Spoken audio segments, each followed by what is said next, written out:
Halo, gue Arif. Saat ini gue karyawan yang juga seorang travel blogger di backpackstory.me.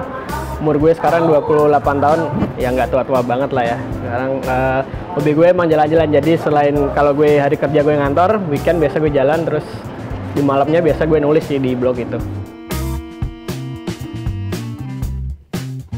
Kalau ditanya sejak kapan suka traveling, gue sih sejak udah lama sebenarnya jalan-jalan, cuman baru bikin paspor sekitar tahun 2010 awal, dan sejak saat itu gue kayak ketagihan gitu. Ya kayak rasanya asik aja sih ketika lu tiba-tiba bangun pagi dan lu berada di suatu daerah yang lu nggak tahu, tiba-tiba bangun dengan bahasa-bahasa yang nggak familiar di sekitar lu, terus rasanya kayak wah gue harus bisa nih di sini nih, gue harus survive di sini, dan rasanya tuh kayak challenging aja dan bikin kecanduan sih sama jalan-jalan itu. Saat ini dengan jalan-jalan itu gue udah lebih ke 10 negara mungkin, dan kalau di Indonesia mungkin udah lebih dari 10 provinsi juga sih.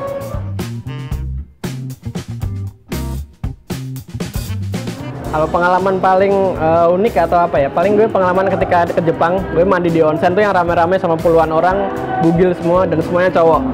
Itu yang paling unik sih, tantangannya gimana kita nggak minder sama ukuran kita, gitu aja sebenarnya sih. Jadi gue kemana-mana pakai handuk. Udah itu aja, itu pengalaman paling unik dan sekaligus paling agak menjijikan sih kalau gue bilang sih. Tapi ya emang harus dilakuin. Sukanya pasti seru sih, dapat pengalaman baru tiap harinya ketika jalan-jalan, terus bisa nyobain makan yang enak-enak, ketemu orang dari berbagai negara, ngobrol-ngobrol juga. Gue suka gitu, tapi dukanya ya itu ketika duitnya habis.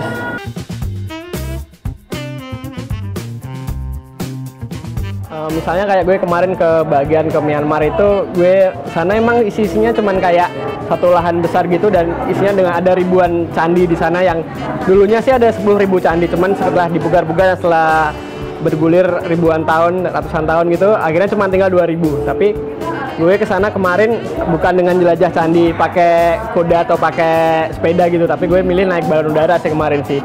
Dan itu rasanya bener-bener kayak apa ya, amazing gitu kan, kayak lu bangun pagi jam 5 dijemput, terus lu naik bis tua yang bekas perang dunia, lu dibawa ke suatu daerah, ke suatu tempat sepi, tiba-tiba di sana udah sediain makanan, lu makan, lihat balon udara dipanasin, dan akhirnya lu bisa terbang, dan ribuan candi itu di bawah lu. Itu pengalaman yang bener-bener bikin gue jadi ketagihan sih naik balon udaranya itu, dan itu menurut gue emang lu harus cobain sih itu pengalaman itu, walaupun ngabisin duit.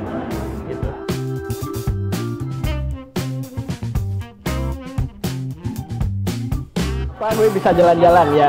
Pertama gue punya kemauan nih. Yang kedua gue punya duit, dan yang ketiga gue ada waktu. Yang 3 faktor ini sih yang bikin gue bisa jalan-jalan. Dan kalau lu nanya lu kok bisa jalan-jalan terus sih, ya gue kan bisa cuti juga. Weekend juga setahun ada lebih dari 50 hari kan weekend. Terus kalaupun gue dimarahin bos gue, ya paling gue minta ya udah potong gaji aja bos biar gue bisa jalan. Terus sih, jadi kenapa lo ngiri kalau lo bisa lakuin semuanya kayak gue sih.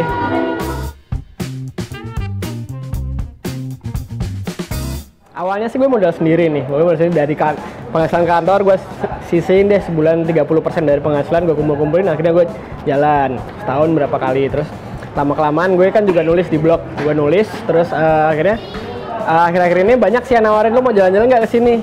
Ntar gue bayarin deh, ntar lu tinggal blog aja atau lu tinggal nge-tweet aja. Akhirnya gue dapat banyak duit juga dari situ. Akhirnya saat ini gue penghasilan utama gue karyawan, gue nggak pernah pakai buat jalan-jalan. Yang gue pakai ya duit dari itu, duit dari gue nulis, dari nge-tweet. Akhirnya gue bisa jalan-jalan pakai duit itu sih. Terus akhir-akhir ini banyak yang nanya sih sebenarnya, ketika gue udah sering jalan, terus banyak nanya ketika lu di sana lu ngapain, lu makan apa kesana, lu ketemu siapa di sana. Akhirnya karena gue kadang-kadang malas jelasin satu-satu dan gue capek, akhirnya gue mulai deh nulis di blog. Terus gue tulisin ketika di sana gue ngapain, gue makan apa di sana, gue naik apa ke sana, terus gue ketemu siapa aja. Akhirnya gue tulis di blog. Ya udah, akhirnya ketika orang nanya lu kemarin di sana ngapain sih, ya udah lu baca aja blog gue, alamatnya ini nih, www.backpackstory.me. Nah ini lu buka aja itu dan lu bisa baca pengalaman gue di sana. Kenapa kok namanya backpackstory.me? Kalau gue sih jawabnya karena gue kemana-mana pakai backpack. Gue bukan anak koper yang suka lihat koper kemana-mana yang bikin repot. Terus gue emang suka bawa backpack, dan gue di blog gue emang gue ngejual cerita. Jadi nggak kayak blog lain, katakanlah orang yang nulis perjalanan ini biasanya deskriptif, lu naik ABCD, lu makan O23 dan tapi gue bakalan lebih ke cerita ke gue sendiri apa yang gue rasain, apa yang gue temuin dan bahkan macam percakapan apa yang gue omongin di sana gue ceritain sini. Makanya kenapa namanya gue pakai tagline serius travel blog ini karena gue di situ gue ada dua yang bikin serius sih. Yang satu serius dalam bercanda, emang blog gue banyakkan bercanda-bercandaannya dan gue ini serius dalam ngasih info. Jadi info di situ gue jamin sih akurat selama belum ganti ya, gitu aja sih. Sebenarnya lu kalau pengen mulai kayak gue sebenarnya nggak perlu takut sih, coba aja lu iseng-iseng bikin paspor deh, ntar lu tiba-tiba beli tiket murah yang udah setahun sebelumnya lu beli, terus lu jalanlah ke negara-negara yang dekat dulu yang kayak Singapura atau Malaysia. Itu kan lu nggak jauh beda sih sama Indonesia, jadi lu kayak culture shocknya itu nggak kerasa banget. Lu masih tiap hari juga masih ketemu orang yang ngobrol pakai bahasa Indonesia, cuman masih di mix sama Chinese atau sama Inggris, jadinya lu nggak bakal banyak apa ya kekhawatiran lah di sana, lu bakalan nggak hidup. Yang kedua ya kalau mau jalan-jalannya paling nggak lu harus punya duit dong, berarti lu harus mulai nyisihin penghasilan lu dikit-dikit buat jalan-jalan. Terus yang ketiga ya udah lu cari waktu aja, lu lobby bos lu lah atau gimana, lu cuti lu ditabung di tahun ini buat jalan tahun depan, seperti itu sih. Atau lebih kayak minta izin atau bisa juga pura-pura sakit sih. Harapan gue saat ini sih gue pengen namatin Asia Tenggara dulu, yang dekat dulu, baru kemudian gue bikin rencana buat seluruh dunianya. Cuman saat ini gue masih cuman kurang satu negara ASEAN yaitu Laos. Kalau di Asia Tenggara Laos sama Timur sih paling gue pengen. Rencananya pengen tahun ini pengen habis semua deh, udah kelar. Setelah udah semua gue pengen nulis buku tentang itu sih.